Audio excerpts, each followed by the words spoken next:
Buenos días y bienvenidos a mundodesconocido.es. En mundodesconocido.es nos habéis escuchado hablar de muchos temas. Hemos hablado de ovnis, misterios, enigmas, OPAR. Hemos hablado de misterios del pasado en no pocas ocasiones, de esos dioses que nos controlan y nos dominan.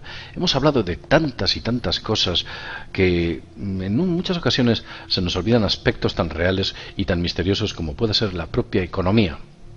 La economía en la actualidad es el aspecto más importante de todos los ciudadanos, y lo digo como lo siento.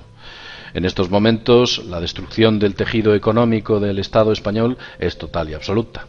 Aquellos que firman una serie de acuerdos o firman una serie de leyes son capaces de destruir y cambiar la vida de cientos y no de miles de personas, o millones en algunos casos. Gentes del Estado español que han tenido que viajar a lejanos países para buscarse la vida, u otras personas que han tenido que hacer auténticas argucias para intentar llegar a fin de mes y poder sobrevivir. Desde luego, la injusticia que se está cometiendo en el Estado español es alucinante. Vemos cómo cientos de miles de millones se están desviando hacia importantes corporaciones económicas, mientras los ciudadanos de manera exigua prácticamente están exhaustos económicamente. La riqueza no existe, se ha ido por todos los lados, y sin embargo vemos cómo los focos de riqueza han aumentado frente a los de pobreza, que por supuesto han aumentado exponencialmente. La tasa de paro se ha disparado, y todos los datos estadísticos que hacen referencia a la situación en la cual el Estado español se encuentra son absolutamente alucinantes. Hemos preparado, Vicente Fuentes y JL, aquel que tenéis delante, un informe estadístico sobre la situación real actual dentro del Estado español.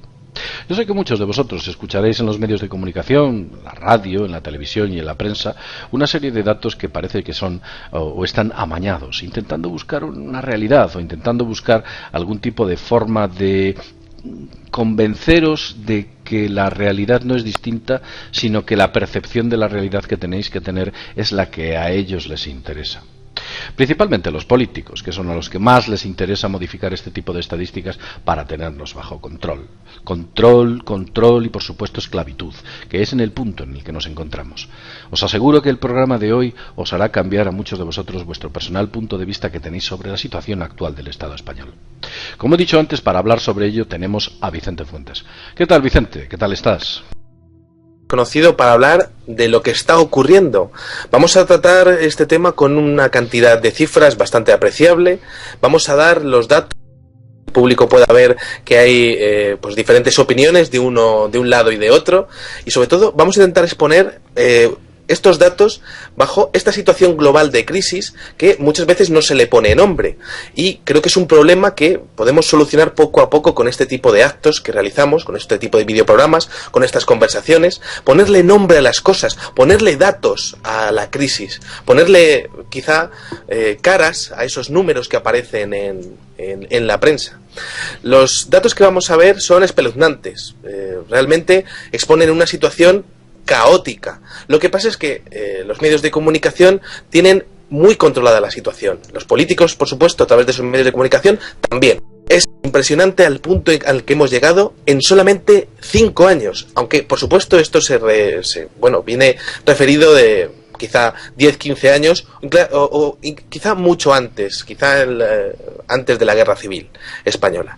Tenemos que entender que los cambios que se han producido en este país en los últimos 5 años han sido absolutamente colosales, y vamos a hablar de ello. Bueno, hay muchos aspectos que nos rodean a nosotros, aspectos políticos, económicos, sociales. Vamos a empezar por lo que más cerca nos pilla: la familia, la sociedad, lo cercano, nuestros amigos, nuestro trabajo, lo que más cerca nos pilla, los españoles. Porque, por ejemplo, tengo entendido que en España el 40% de los hogares se ve incapaz de afrontar los gastos imprevistos. Por ejemplo, imaginemos que una familia en un momento dado tiene problemas y tiene que ir a un odontólogo o a un dentista. De esos gastos sencillamente no los puede asumir. O cualquier tipo de problema que pueda tener adicionalmente en su vehículo, en su vivienda, en su trabajo o a otro nivel, sería imposible. Sencillamente esa familia entraría en bancarrota. Y estamos hablando de un 40%. ¿Es así o no es así, Vicente? Efectivamente, JL, y de hecho un 13,7% llega con extrema dificultad a fin de mes. Fíjate que esto lo publica el diario Expansión el día 18 de abril del año 2013. Pero además de eso, publica que desde el inicio de la crisis el porcentaje de españoles que se declaran felices se ha desplomado desde el 80% al 54%. Es decir, hay un 46% de personas que se declaran directamente infelices con la situación que hay. Es decir, España es peor país.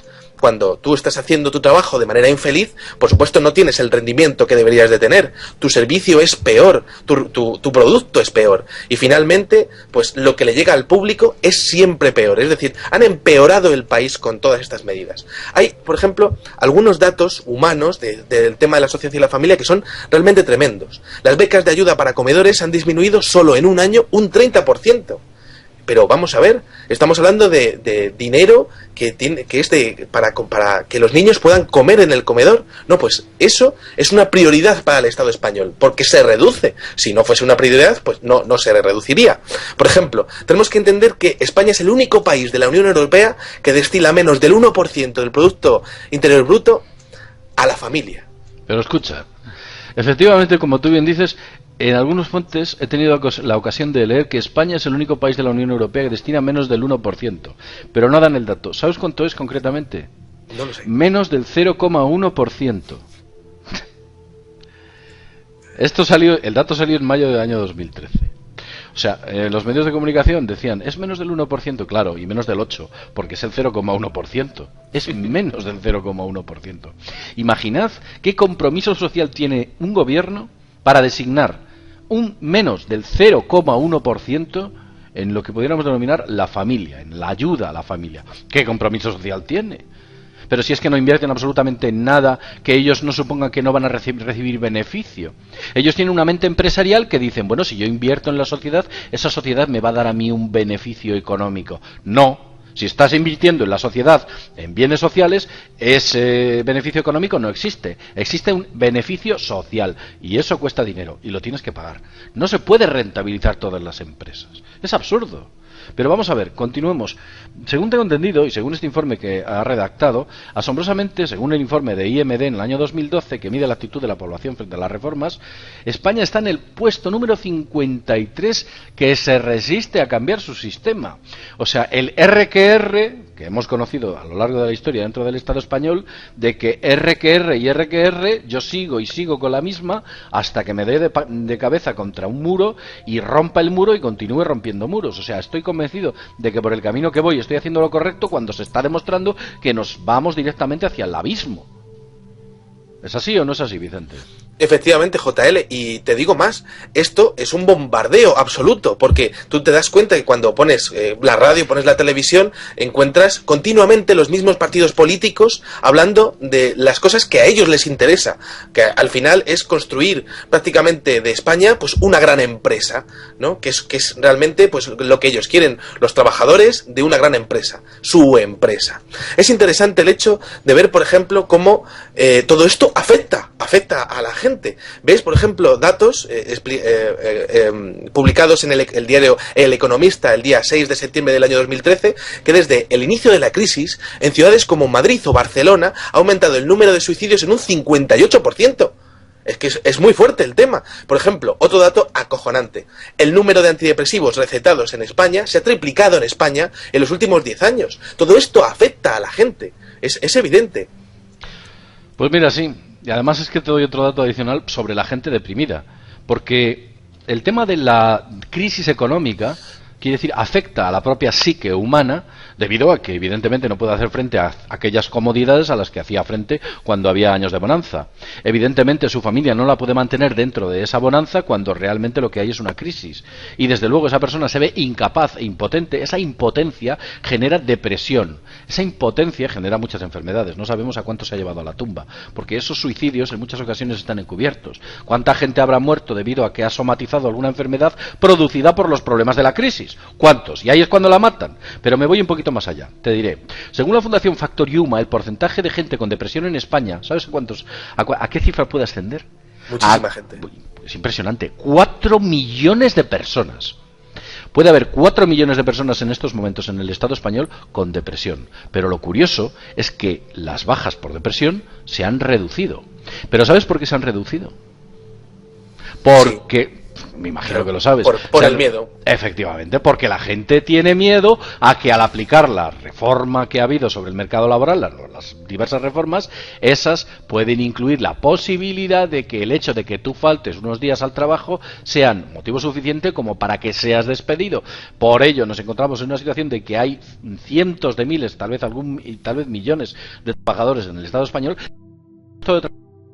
Vida que se pueda tener tanto fuera como dentro de su trabajo tiene que ser totalmente desastrosa. Adelante, Vicente. Sí, claro, todo ese miedo lleva a la sumisión. Fíjate que estábamos hablando antes de que España estaba en el número 53 de países que se resisten a cambiar su sistema. Claro, porque en este tipo de situaciones te da miedo cómo ha cambiado este país en los últimos 5 años. Prácticamente no nos hemos dado cuenta, pero se ha destruido lo que es el empleo fijo. Se está destruyendo la sanidad y la educación a marchas agigantadas. Vamos a dar ahora unos... Todo ese miedo lleva a una sumisión a nivel de empresa y también a nivel de gobierno, porque la gente quizá se piensa que no se puede cambiar nada, pero claro, si todo el mundo piensa eso, nunca cambiará nada. Es así, es un miedo que funciona a nivel personal y a nivel social, a nivel del conjunto de la sociedad.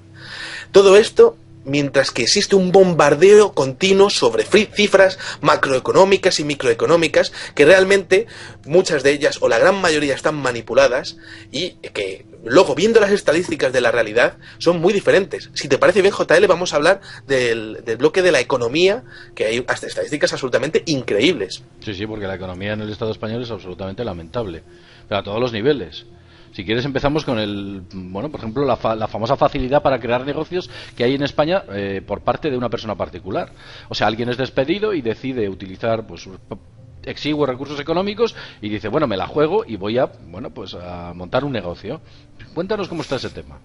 Sí, pues nada, España es el país número 52 en facilidad para crear negocios y el número 142 en facilidades para crear empresas. Por ejemplo, tú tienes que comparar lo que paga un autónomo en España y lo que paga en el Reino Unido. Es que son prácticamente 1.000 euros de diferencia. Es así, de fuerte.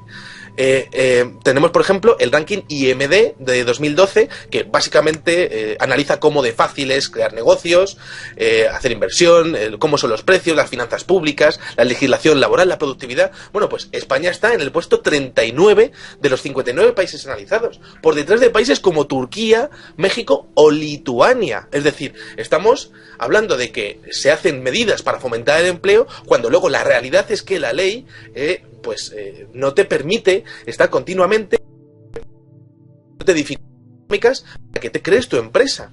Es así. ¿Cuántas pymes se han destruido en los últimos años en España? ¿Existe el dato? Tengo el dato. Pues te voy a decir, fíjate, desde el año 2007 cuando empieza la crisis hasta la actualidad, la diferencia entre las empresas que se han creado y las que se han destruido está en estos momentos en que hay prácticamente 250.000 de empresas menos dentro del Estado español. Se ha reducido el tejido empresarial en el 16,65%. Eso es brutal. ¿Cómo podemos...? Bueno, además el dato es que es a enero del año 2013. ¿Cómo estaremos en la actualidad, que estamos en el mes de noviembre?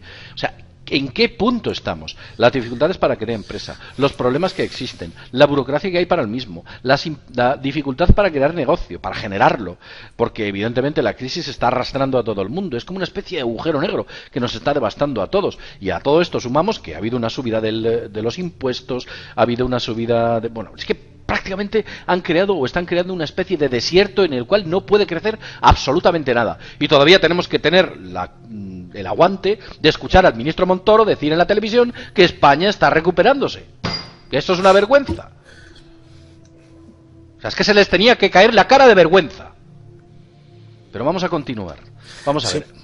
Sí, JL, una cosa, es que se les tiene que caer la cara de vergüenza, sobre todo, por ejemplo, cuando ves al ministro Montoro, por ejemplo, hablando de economía, o ves al gobierno hablando de vivienda, ostras, pero sí, en el último año la concesión de hipotecas ha disminuido un 47%, la gente ya no puede comprar su casa.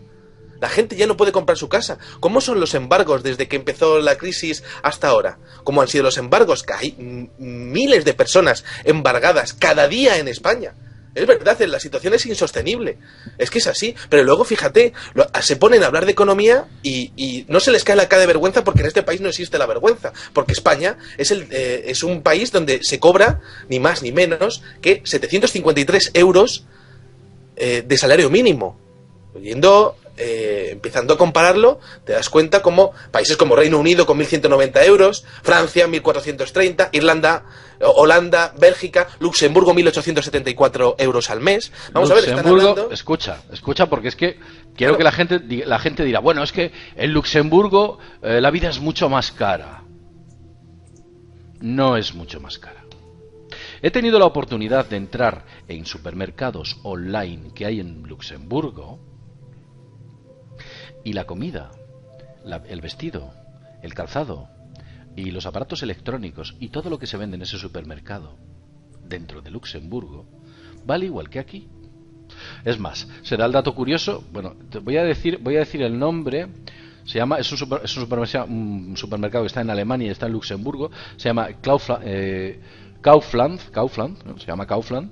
Y ahí podéis entrar online, pues es una especie de como grandes supermercados que hay en España, como los hipermercados, y ahí, bueno, pues esa gente pues vende los productos y veis que el precio que tienen allí es el que se está cobrando en Luxemburgo, y si lo comparáis con los precios que hay dentro del Estado español de sus grandes supermercados, veréis que no solo son iguales, sino que en algunos casos son hasta inferiores. Interesante. Pero es que si nos vamos, o si tenéis la osadía de ir y buscar el precio del alquiler de la vivienda en Luxemburgo, algunos pueden pensar, es que el precio de la vivienda... No, señor. El precio de la vivienda en Luxemburgo es homólogo al precio de la vivienda en Madrid. Por contra, en Luxemburgo se está percibiendo un salario mínimo, un SMG, un salario mínimo garantizado, de 1.874 euros frente a los 753 que se perciben en España. Que es que estamos por debajo de 1.100 euros. Bueno, ¿qué pasa aquí? Además, Luxemburgo no es un paraíso fiscal. Está dentro de la Unión Europea. No nos engañemos. Que sabemos que es pequeñito, pero no es un paraíso fiscal.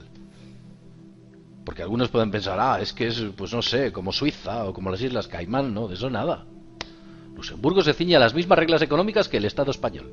Y sin embargo, allí los trabajadores, por cierto, sé y me consta, como ya he tenido ocasión de colgarlo en algún vídeo dentro de la granja humana, que la electricidad y el gas natural y otro tipo de cuestiones adicionales, e incluso la telefonía móvil es más barata en Luxemburgo, agarraos, internet es más barato, todo este tipo de cuestiones. Si es que nos están robando, no es que nos están saqueando, literalmente. Bueno, pues es alucinante. Vamos a ver. Hay un tipo que se llama Christopher Apisarides.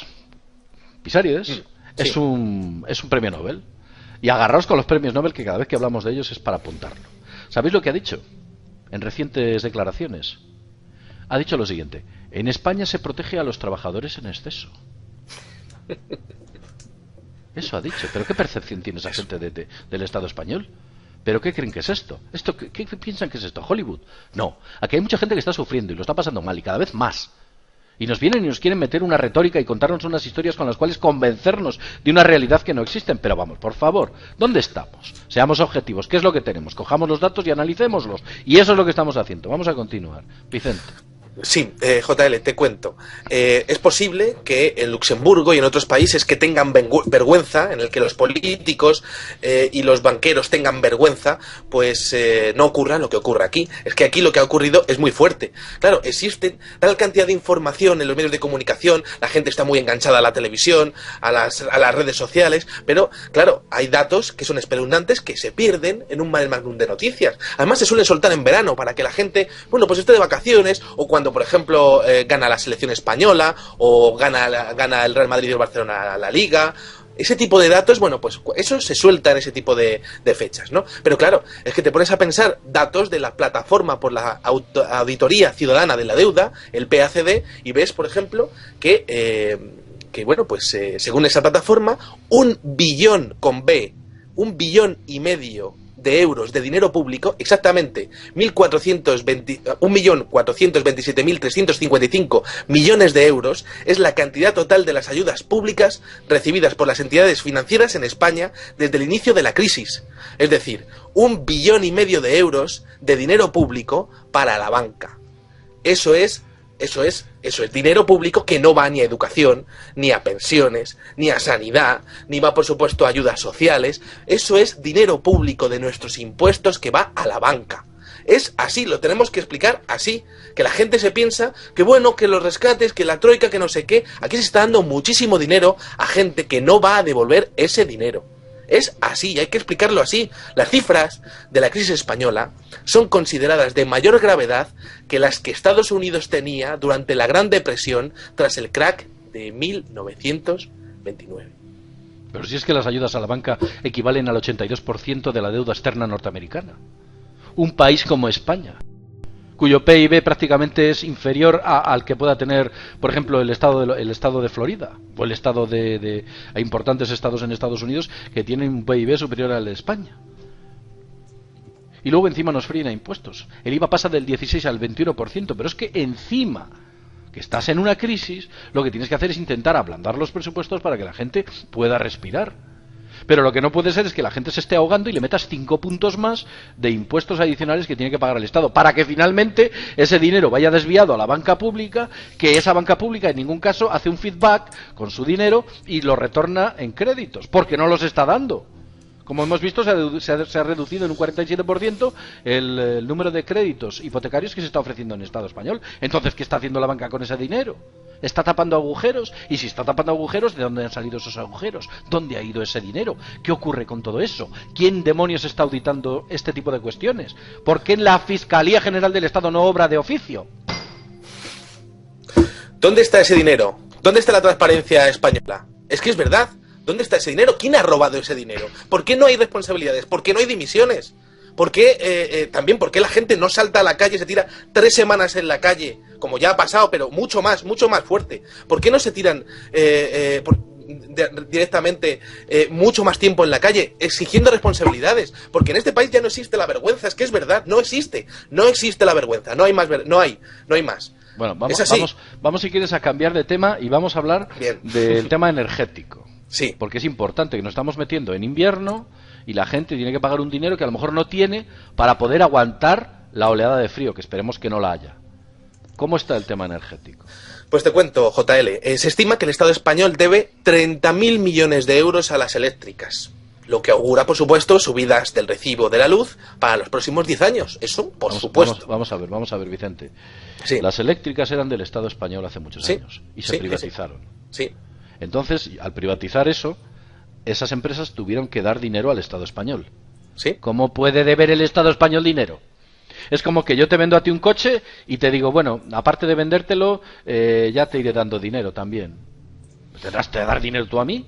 Sí. Eres tú el que me has comprado el coche. Yo no te puedo vender un coche y encima que te deba dinero.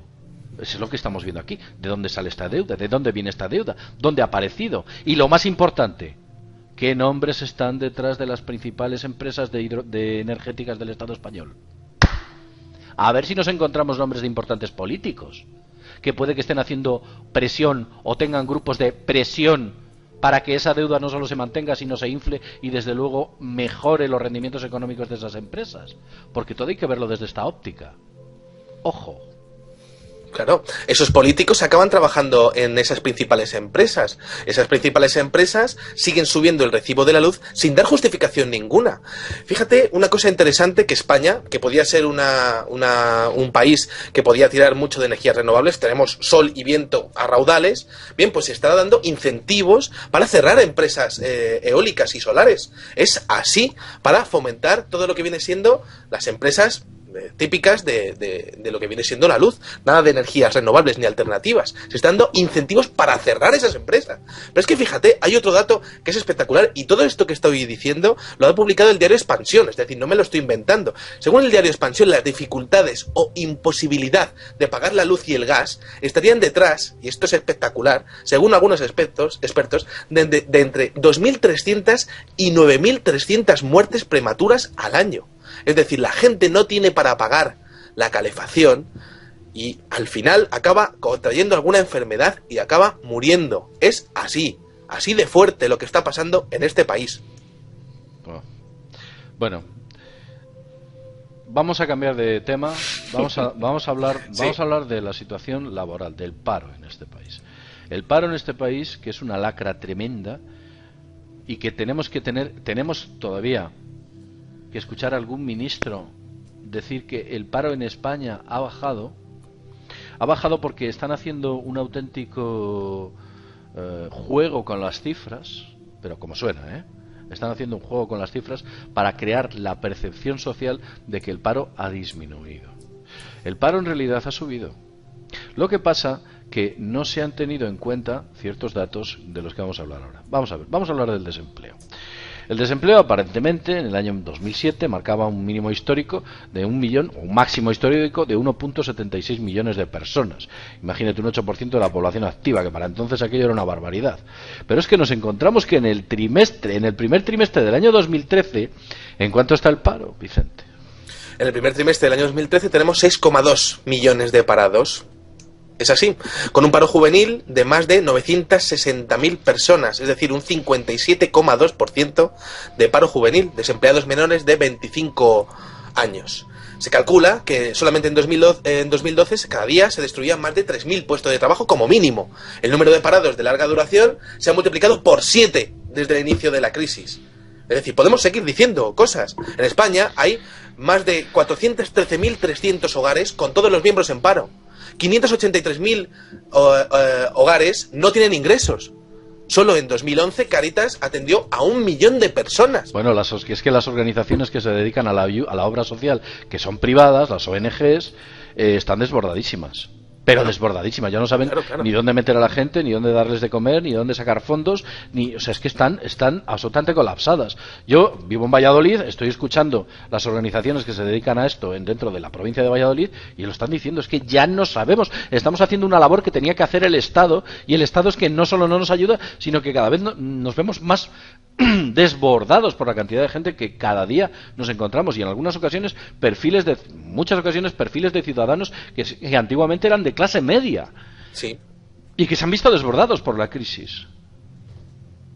Efectivamente, es muy fuerte. España es el segundo país europeo en destrucción de empleo, solo superado por Chipre. Es que es así de fuerte, pero claro, todo esto, por supuesto, siempre hay alguien que gana.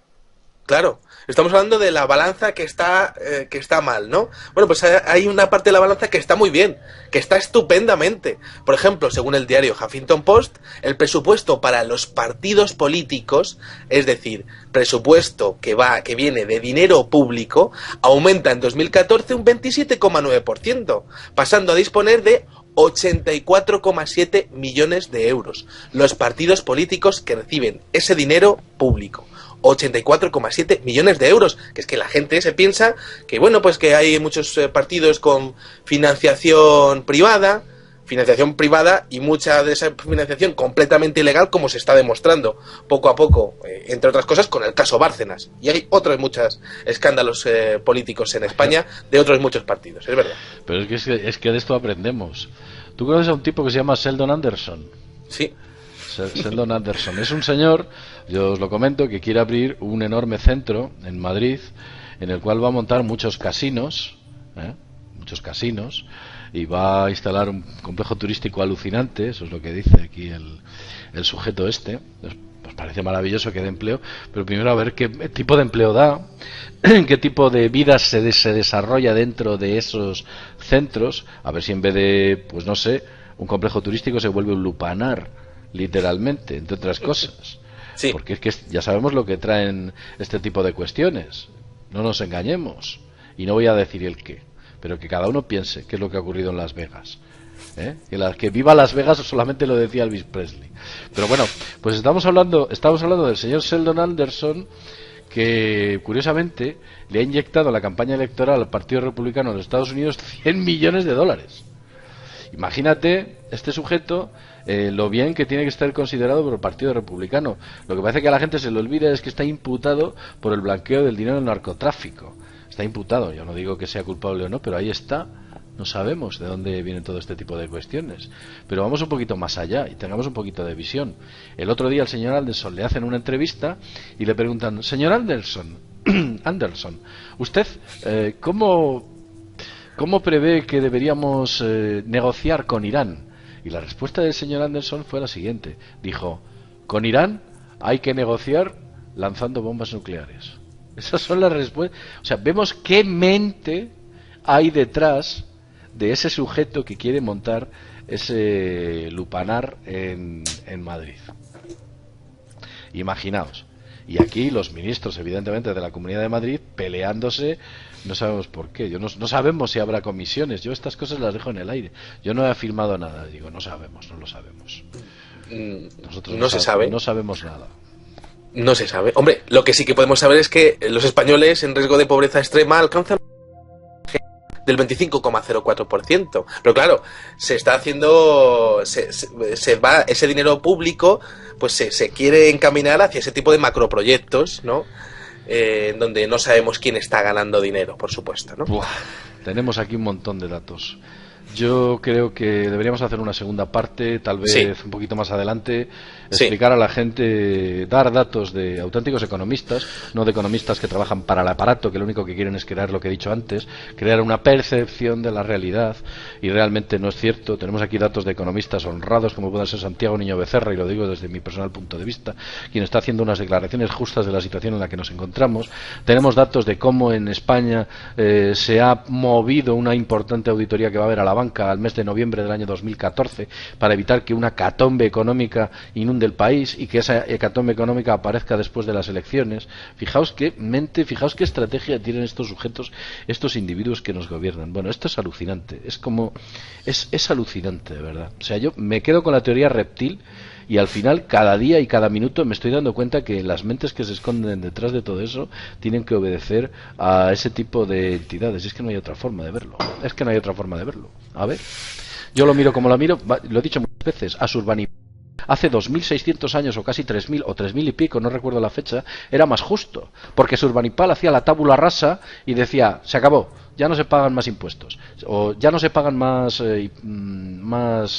créditos. Es verdad, hacía la tabula rasa. Cuando el país estaba en crisis, que eran estas ciudades-estado, en la antigua Sumeria, entraban en crisis y llegaba el rey, Asurbanipal, que era rico y poderoso, decía, no, aquí ya no se pagan más, la gente no puede pagar. Y para mantener el estatus y la riqueza tenemos que eliminar esas hipotecas que entonces ya había y tenemos que eliminar esos créditos. Y lo hacía. Eran reyes más justos que los que tenemos en la actualidad. Que lo que tenemos en la actualidad es no tiene nombre. Tendríamos que diseñar o crear una nueva palabra.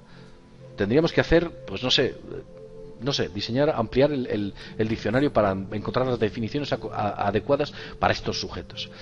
Bueno, sí, decirte que llevamos 32 minutos. Si tienes algo más que añadir, Vicente. Nada, esto va, sí, JL, añadir una cosita más. Esto va mucho más allá de lo que es la palabra infamia o falta de vergüenza. Es que no tiene explicación, ¿no? Pero sí que me gustaría comentar que esto, por supuesto, es un gran plan. Es un gran plan. Es decir, la gente no puede pagar las hipotecas, con lo cual, porque al final, muchos de los problemas que hemos tenido en España y en otros países que también están como España, pues ha venido de ahí. La gente no puede pagar las hipotecas, por tanto, la gente tiene su casa embargada, pero claro, sigue pagando esa hipoteca. Ahí está el negocio.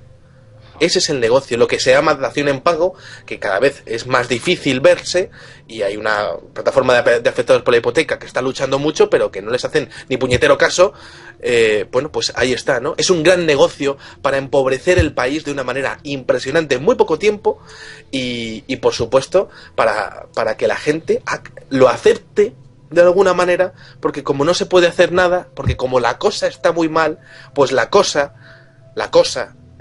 no se llama la cosa se llama estafa. Estafa que te afecta a ti, a todos tus amigos, a todos tus familiares y a tus descendientes. Es así. Es así, no hay otra forma de verlo. Y desde luego existe un método para salir de la crisis. Otros países lo han adoptado y han salido de situaciones peores que en el Estado español. Lo que pasa es que es un método tan duro de adoptar por parte de aquellos que nos dirigen, que arrastrarían a muchos de sus amigos y muchos de sus intereses, y desde luego por ahí no van a pasar, porque sus intereses están y van a estar siempre por encima de los tuyos, de los míos, de los de Vicente, de los de todos, así, y ese es el problema que tenemos. Otro de los problemas es lo que ha dicho Vicente, la inacción de los hombres y mujeres cual iremos hablando de la crisis y lo que se esconde detrás de todo esto, en el que daremos más datos, incluido, por ejemplo, datos de la enseñanza, del sector público, de cómo nos encontramos, porque dentro de la enseñanza nos hemos encontrado cosas tan curiosas como incluso que pretenden adoctrinar a los niños espiritualmente de una manera muy concreta, ¿verdad, Vicente? Pero de esto hablaremos más adelante. Sí. Muy bien, pues nada, llevamos 35 minutos contando las glorias del Estado español, hacia dónde vamos, hacia dónde nos dirigimos, y me acuerdo de esa famosa frase que le dijeron al capitán del Titanic, cuando se acercaba al iceberg y alguien le susurró al oído: capitán, creo que aquello es un iceberg. Y dijo el capitán: tonterías, ¿cómo va a haber iceberg en estas aguas? Pues esto es lo que ocurre. Nos estamos acercando a un iceberg gigantesco que nos va a llegar a la destrucción total de la economía del Estado español. Y al final, esto va a traer importantes consecuencias, entre otras la desertización social, económica, el tejido industrial. Esto va a ser un auténtico desierto, una tierra árida en la cual nadie va a querer vivir. Lo dicho, Vicente, gracias por estar con nosotros. Un placer, JL. Una última frase. Me desperté y el tsunami seguía acercándose. Efectivamente, sí. Sí, pues esto es así. Eso es como el que va a chocar su coche contra una farola y se tapa los ojos pensando que con ese acto la farola se va a mover de sitio y va a evitar el impacto. El choque. Efectivamente. Lo dicho, sin más, desde mundodesconocido.es nos vemos en el próximo videoprograma. Y ahí estaremos. Adiós.